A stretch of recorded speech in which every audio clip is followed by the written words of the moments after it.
Zvakaoma. Mbuya murai vanoda kumbonyasondiwonesa chicha chakaisowirana zvakanaka-naka. Iwe motorawo mwana 2 years, ndotorawo mwana 2 years. Towana kusheswa shuga dzacho pamwe chete zvakanaka. Manje kana munhu achiramba nemage ndishuka kuti nzwa kuti vakati chii.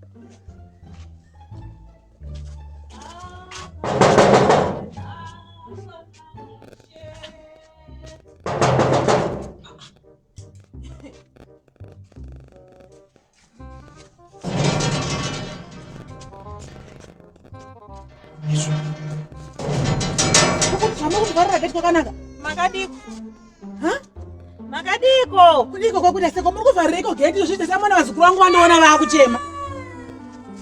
Mauya kuzotsvageko panapa. Dai kuzotora muzukuru wangu makore atakawirirana kuti mugare nemuzukuru akwana.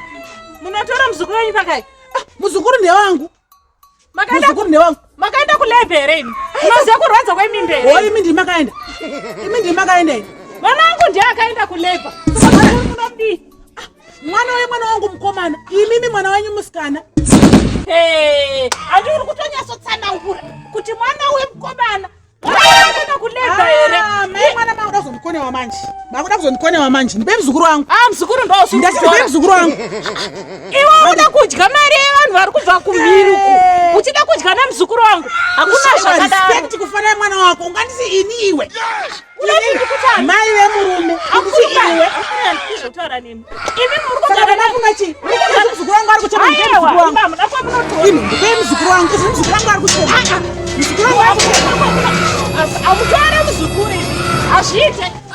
You are a failure. You can never make it.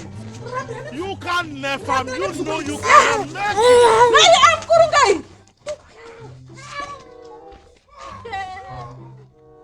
Zvondotonezwa naimi ndokuvara.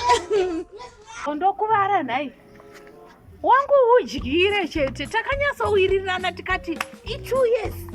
Amkurungai wangu otora. But inini chinondirwadza mwana ndakamisirwa ari muchecho. Anyoona kuti achakwanisa kubvisa puu yemwana. Akuda kuchitora akura agona kuti mama ndikuda kuita puu. Ini ndarwadziwa. Wadya mari yevanhu vari mhiri uku. Nokuti kutumirwa kwacho kuchatosiyana. Iye anenge akutumirwa mari yakawanda achinzi ane mwana. Maiwe.